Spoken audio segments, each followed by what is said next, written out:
Good morning my dears, कैसे हैं आप सभी लोग। उम्मीद है कि आप सब अच्छे होंगे। मैं रोशन सर आप सभी को रोशन एकेडमी में स्वागत करता हूं।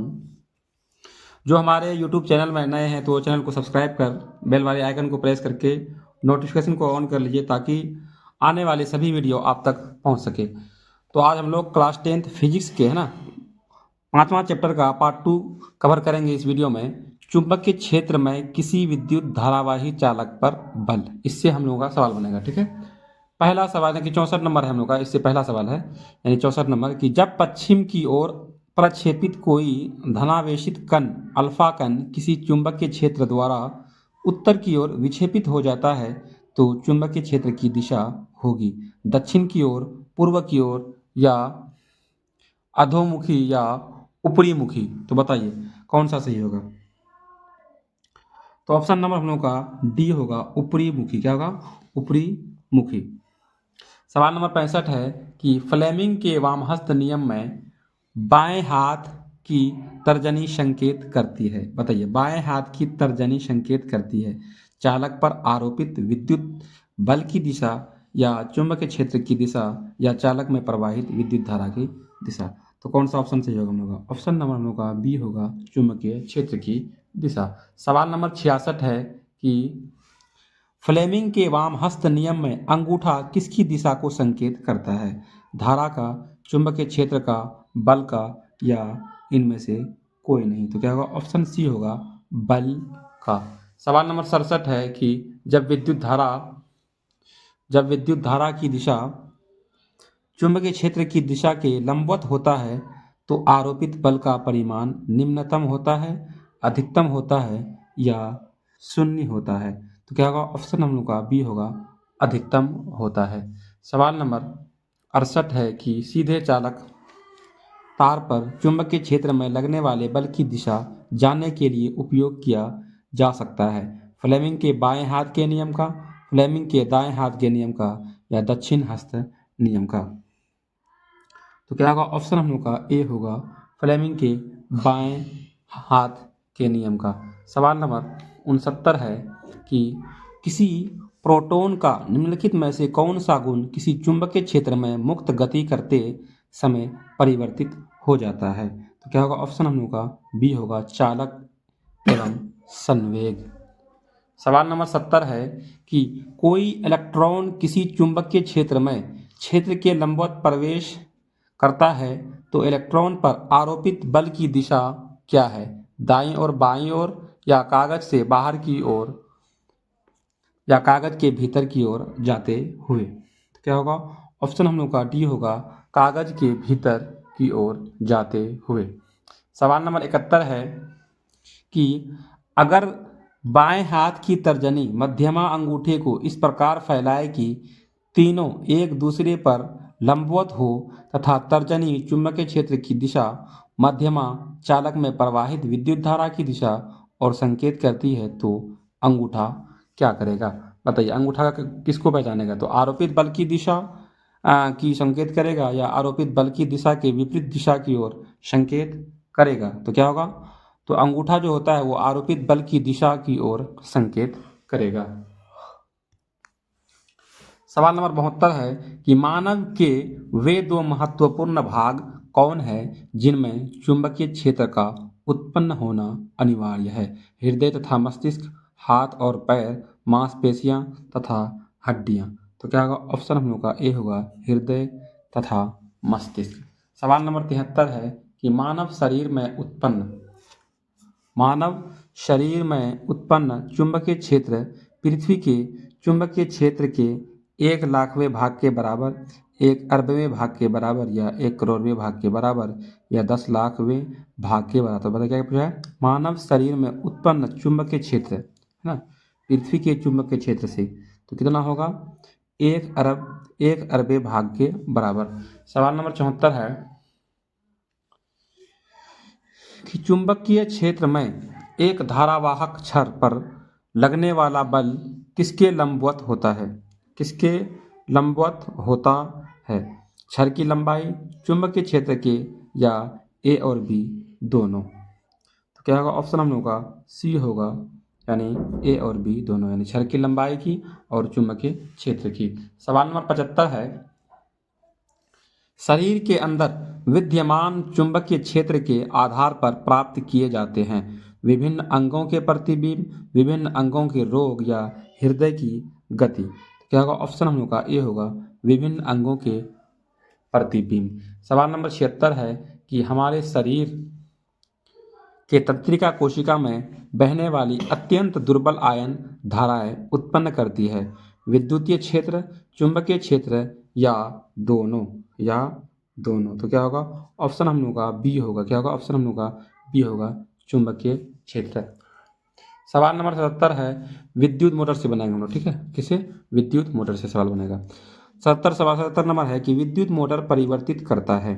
बताइए, विद्युत मोटर परिवर्तित करता है तो क्या करता है, विद्युत ऊर्जा को यांत्रिक ऊर्जा में, विद्युत ऊर्जा को यांत्रिक ऊर्जा में। सवाल नंबर 78 है कि वह उपकरण जो विद्युत ऊर्जा को यांत्रिक ऊर्जा में बदलता है तो होता है जनरेटर, विद्युत मोटर, जनरेटर या विद्युत मोटर दोनों। तो क्या होगा ऑप्शन बी, अभी तुरंत ऊपर ऊपर है, ठीक है। तो विद्युत मोटर क्या होगा, विद्युत ऊर्जा को यांत्रिक ऊर्जा में कौन बदलता है, विद्युत मोटर। सवाल नंबर 79 है कि विभक्त वलय का उपयोग किस उपकरण में किया जाता है। विद्युत मोटर, विद्युत जनरेटर या ओमीटर या गैल्वेनोमीटर।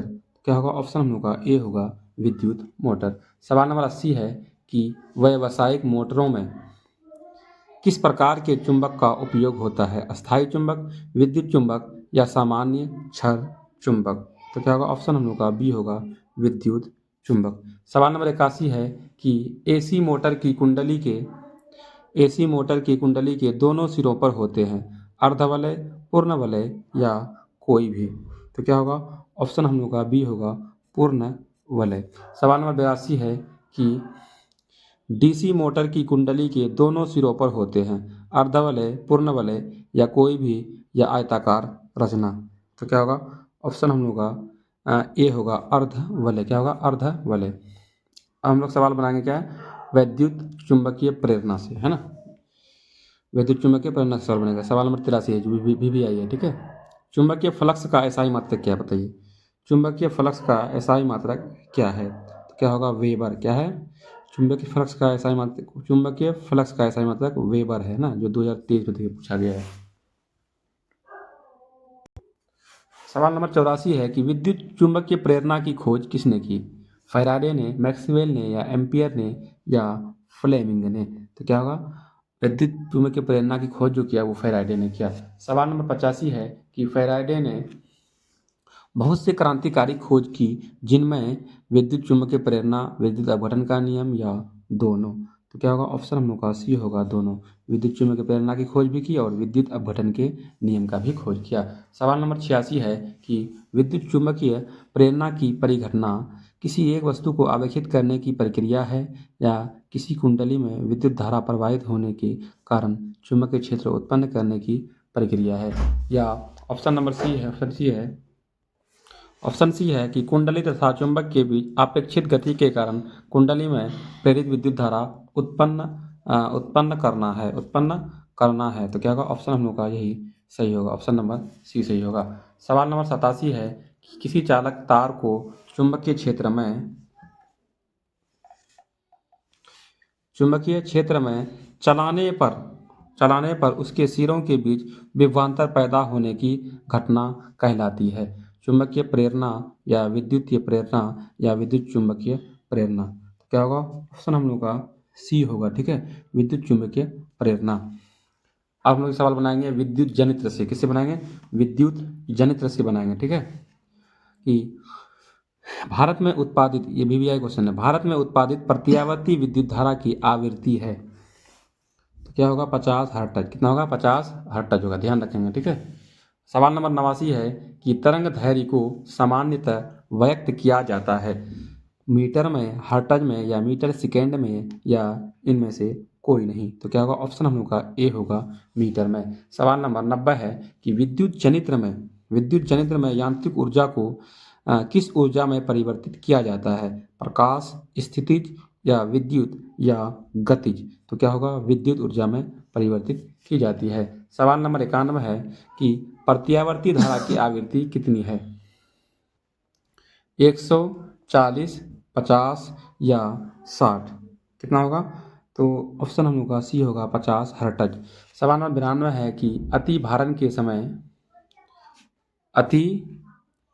अति भारण के समय विद्युत परिपथ में विद्युत धारा का मान बहुत कम हो जाता है, परिवर्तित नहीं होता है, बहुत अधिक बढ़ जाता है। बहुत अधिक बढ़ जाता है तो क्या होगा? ऑप्शन होगा सी होगा, बहुत अधिक बढ़ जाता है। सवाल नंबर 93 है कि तांबे की तार की एक आयताकार कुंडली किसी चुंबकीय क्षेत्र में घूर्णी गति कर रही है, तो इस कुंडली में प्रेरित विद्युत धारा की दिशा में कितने परिभ्रमण परिवर्तित होता है?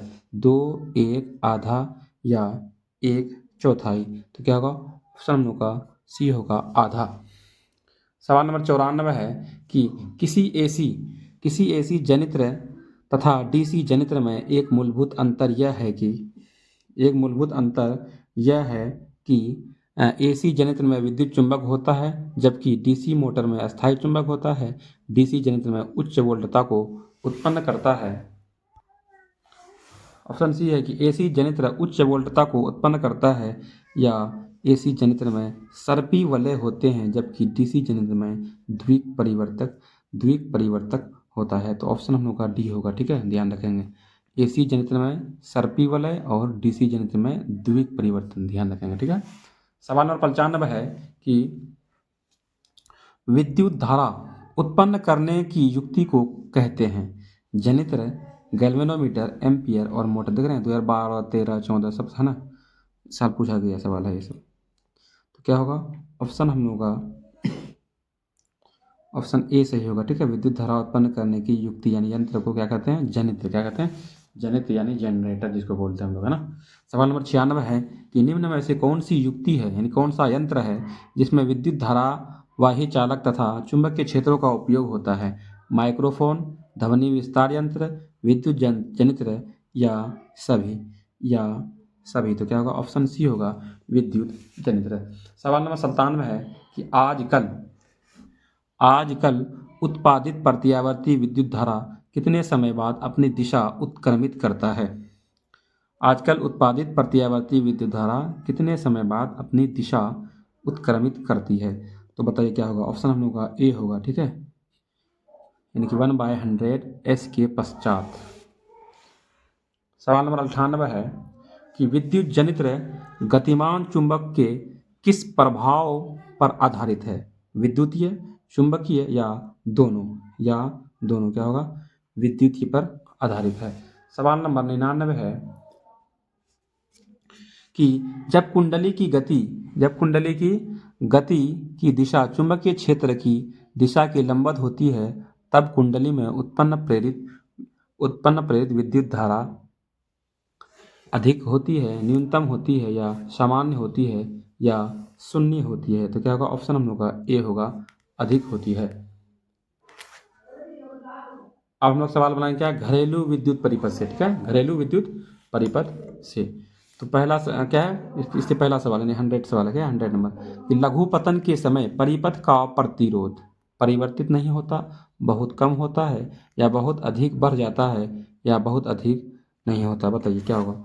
ऑप्शन हम लोग का बी होगा, बहुत कम हो जाता है, बहुत कम हो जाता है। सवाल नंबर 101 है कि विद्युत ऊर्जा का व्यापारिक मात्रक क्या है? वाट घंटा या यूनिट या इनमें से कोई नहीं? तो क्या होगा? ऑप्शन हम लोग का सी होगा, यूनिट।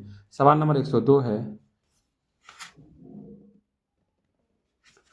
कि घरेलू वायरिंग में 3 तार होता है। कितना? 3 तार होता है। विधुन्मय, उदासीन और भू संपर्कित अर्थिंग या अर्थ है।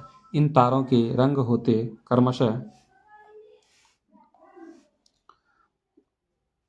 क्रमशः हरा काला लाल, या लाल हरा काला, या लाल काला हरा।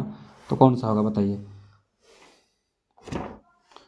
तो हम लोग का ये ऑप्शन होगा, ऑप्शन नंबर सी, पहले लाल फिर काला फिर हरा, है ना। घरेलू वायरिंग में 3 तार होता है ना, लाल काला फिर हरा। सवाल नंबर 103 है कि घरेलू विद्युत परिपथ में फ्यूज लगाया जाता है। विद्युन्मय तार या उदासीन तार या किसी भी में या किसी में नहीं? ठीक है, फ्यूज किस में लगाया था? मेन परिपथ में फ्यूज जो लगाया था, बताइए कौन सा में लगाया था? तो क्या होगा? क्या विद्युन्मय तार में, यानी कि कौन सा हो गया आपका? उदासीन जिसको बोलता है ना, अर्थिंग। 104 में है हम लोग का कि विद्युत स्टोव, गीजर अथवा निभज्जन तापक आदि साधित्रों के लिए कितने एम्पियर का फ्यूज लगाया जाता है? 5A, 15A, 20A या 25A? तो क्या होगा इसके लिए? 15A लगाया था। कितना? 15A। सवाल नंबर 105 है कि आपके पास एक चालक तार की कुंडली है। आप कुंडली में धारा पैदा नहीं कर सकते हैं। स्थिर कुंडली की तरफ चुंबक चलाकर या स्थिर चुंबक की तरफ कुंडली को चलाकर या दोनों को चलाकर? तो क्या होगा? ऑप्शन हम लोग का डी होगा, दोनों को स्थिर रखकर। दोनों को स्थिर रखकर। सवाल नंबर 106 है कि किसी चालक तार को चुंबकीय क्षेत्र में चलाने पर इसके सिरों के बीच विभवांतर पैदा होने की घटना क्या कहलाता है? चुंबकीय प्रेरणा या विद्युत की प्रेरणा या विद्युत चुंबकीय या इनमें से कोई नहीं? तो क्या होगा? ऑप्शन सी होगा हम लोग का, विद्युत। क्या है? विद्युत चुंबकीय। सवाल नंबर 107 है कि घरों में विद्युत से दुर्घटना किसके कारण होती है? बताइए। फ्यूज तार से, शॉर्ट सर्किट से या उच्च धारा से? ये VVI क्वेश्चन, ध्यान रखेंगे, ठीक है। तो क्या होगा? शॉर्ट सर्किट से। सवाल नंबर 108 है कि विद्युत फ्यूज विद्युत धारा के किस प्रभाव पर कार्य करता है? ऊष्मीय, चुंबकीय, रासायनिक या इनमें से कोई नहीं? तो क्या होगा? ऊष्मीय। क्या होगा? ऊष्मीय। सवाल नंबर 109 है कि इनमें से कौन एक दूसरे से अलग है? जूल, किलोवाट घंटा, अर्ग या वाट? तो बताइए क्या होगा? ऑप्शन हम लोग का सी होगा, यानी अर्ग। सवाल नंबर 110 है कि हमारे घरों में जो विद्युत आपूर्ति की जाती है वह कौन सा है? बताइए। 220 वोल्ट पर दिष्ट धारा या 12 वोल्ट पर दिष्ट धारा या 220 पर प्रत्यावर्ती धारा या 12 वोल्ट पर प्रत्यावर्ती धारा? DC और AC जिसको बोलता है ना, अल्टरनेटिंग करंट और डायरेक्ट करंट। तो क्या होगा? ऑप्शन हम लोग का सी होगा, 220 वोल्ट पर प्रत्यावर्ती धारा। क्या होगा? प्रत्यावर्ती धारा, यानी AC। सवाल नंबर 100 हम लोग का 11 है। क्या है? 111 की स्विच लगाए जाते हैं। ये भी क्वेश्चन है। ठंडे तार में, गर्म तार में, ध्यान रखेंगे। भूयोजित तार में। तो स्विच यानी ऑन ऑफ जो लगाया जाता है, किस में लगाया जाता है? तो क्या होता है? गर्म तार पर लगाया जाता है, ठीक है। गर्म तार में, है ना, तब ना ऑन ऑफ होता है। वीडियो अच्छा लगे तो लाइक, सब्सक्राइब और शेयर जरूर करें अपने दोस्तों में।